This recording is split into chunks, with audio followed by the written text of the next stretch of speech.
Hello YouTube at nagbabalik na naman ako para sa panibagong reaction video at komentaryo tungkol nga pala ito sa Chekwa, mga Chekwa. Diba? Nakakatawa talaga, nakakainis. At ito ay pinamagatang AI generated video ng China. Ginawang unggoy ang Pinas. Hays, nakakainis lang na binubuli tayo ng ganyan. Pati sa AI. Kinundina ng iba't ibang So, opisyal panoorin na natin to. Let's go. at ahensya ang AI-generated video na inilabas ng state media ng China. Ginawa kasing unggoy ang karakter na pakatawan sa ating mga Pinoy. Kinwestiyon din sa video ang pagkapanalo ng Pilipinas sa International Arbitral Tribunal. Nasa frontline na balitang yan si Mon Gualvez. Grabe, no? Unggoy ang mga Pinoy sa Chekwa. Hindi lang nila maago yung teritoryo, talagang gumawa pa sila ng propagandang video, diba? Hays. Sa halos itong AI-generated animation video, makikita ang isang karakter ng unggoy na nakasuot ng barong Tagalog at salakot. Grabe. Karaniwang Start sumisimbolo sa singing. mga Pilipino. Makikitang tila inuutos-utusan ito ng mga Grabe, no? Inuutos-utusan daw ng ano. Ayun, no, may flag pa ng Japan at USA. kamay na may bandila ng Estados Unidos at Japan. Oh, yun. Go on! Start singing! Tinalaki rin sa Matindi video to, ang mga- 2016 Arbitral Matindi to mga Chekwa na to. Award sa West Philippine Sea. Hays. Binomba pa nga ng water cannon ang kawawang karakter na unggoy. Oh my goodness. Ang At nag-post ganang-ganan talaga yung ginagawa nila sa atin, di ba? Sa mga Philippine Coast Guard at sa mga research vessels ng Pilipinas. Talagang winawater cannon nila at ginagawa nila ang katatawanan. Di ba, Hays? Nakakagalit. ng video ang state-run media outfit na China Daily na isapubliko Puro ito noong propaganda. July 10, 2 araw bago ang ika-10 anibersaryo ng pagkapanalo ng Pilipinas sa International Arbitral Tribunal Nice. pagdating sa West Philippine Sea. Pinalaga ni Philippine Coast Guard spokesperson for the West Philippine Sea Rear Admiral J. Tariela ang video. Hindi raw katanggap-tanggap ang ganito Talaga. Hindi talaga katanggap-tanggap yun, di ba? Actually. ang pangahamak sa mga Pilipino. This is a racist behavior ng People's Republic of China. No? Itong pagmamak sa Talagang minamak. lahi natin bilang Pilipino at para sabihing unggoy tayong lahat. This is unforgivable at hindi dapat ito palagpasin. Tingin ni Tariela, hindi rin makakatulong sa China ang inilabas na video pagdating sa pananaw ng Yes. At yan ay mag-focus lamang talaga na yung larawan nila ay magiging lalabas na talagang sila yung mga bully. 'Di ba? Lalabas lamang talaga na bully sila. national community. Ang sinisira ng China sa ganitong mga gawain nila is not actually the Philippines image, no? But their own image. Yes. Yung sarili nilang image yung nasisira nila dito actually. No? Sariling image talaga nila. Kaya hindi akala nila nasira nila yung Pilipinas. Pero actually hindi sila ang nasira dun, ha? Akala nyo, ha? So tuloy natin.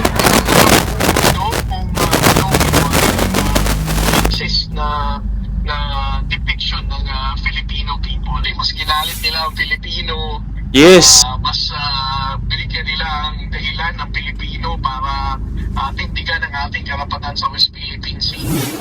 Mariin din itong kinundina ng Department of Foreign Affairs. Talagang ayaw tigilan ng mga Chekwa yung West Philippines na yan, no?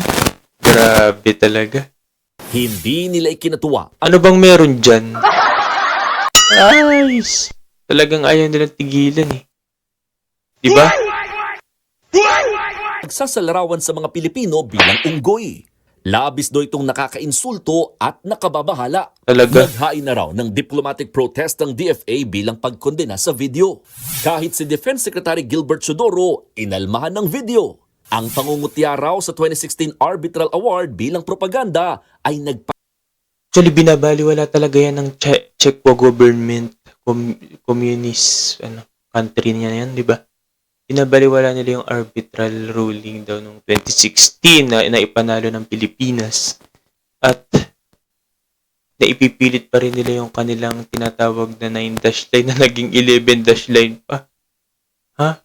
Sinakop pa talaga yung Palawan. papakita umano ng kawalan ng moralidad at kredibilidad ng China. Dagdag pa ng kalihim, kahiya-hiya raw ang ganitong klaseng propaganda Talaga? para sa isang bansang nagpapakilala bilang responsableng leader sa rehiyon. Yes. Halip daw kasi na batas, katotohanan at ebidensya, mas ginagamit nito ang pananakot, pangungutya at paglikha pa ng Puro kalokohan talaga itong ni Xi Jinping, galit. Sinang-ayunan din ni Senador Robin Padilla ang pahayag ng DFA. Nice. Ayon pa sa senador, ang anumang hindi pagkakasundo ng dalawang bansa ay dapat lutasin sa pamamagitan ng diplomasya at paggalang sa international law at hindi sa propagandang nanghahamak at sumisira ng tiwala sa isa't isa.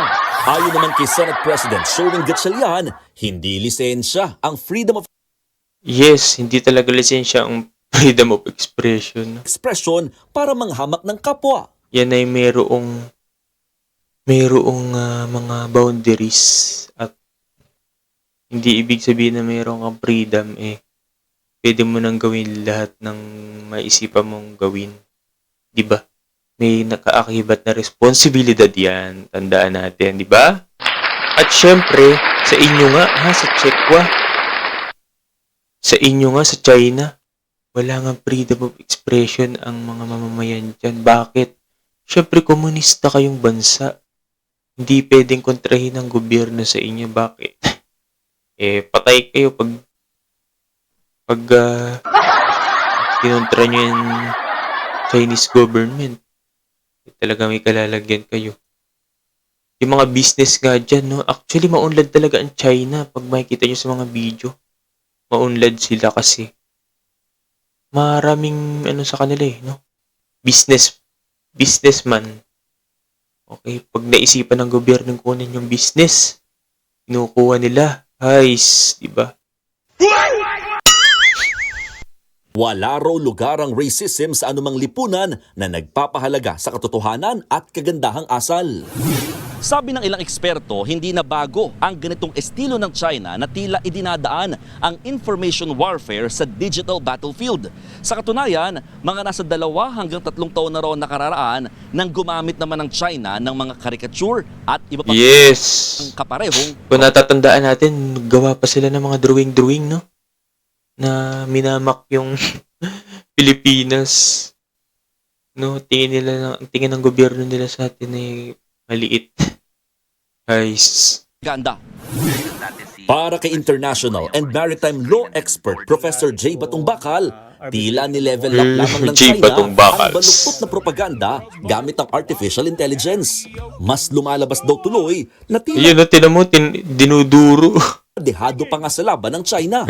I think it reeks Parang of gago tong mga check desperation. ba na? Alam nilang hindi yan pinaniniwalaan ng mga ibang bansa. No? Kaya parang dahil hindi sila hindi nila kayang i-argue yung kanilang point with reason, no? Gumagamit sila ng mga ganyan na parang emotional and ad hominem na argument. Hindi Yes. na rin daw pwedeng gawing excuse ng China ang freedom of speech, Grabe. lalo't galing ito sa state media outfit. Ibig sabihin, Kita-kita pa talaga yung sa Czechwa si arbitration. alam ng gobyerno nito ang inilabas na video. It is a semi-official statement. That's one. Second, yung ganyang action at portrayal that violates international law, no?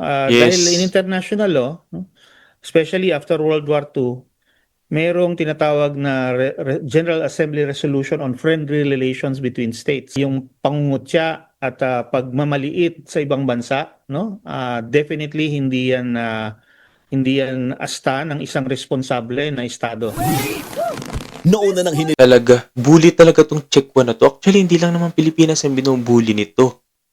No, maraming bansa nakalapit niya, ang binubully niya talaga. At marami tong kaaway itong Czechwa na to.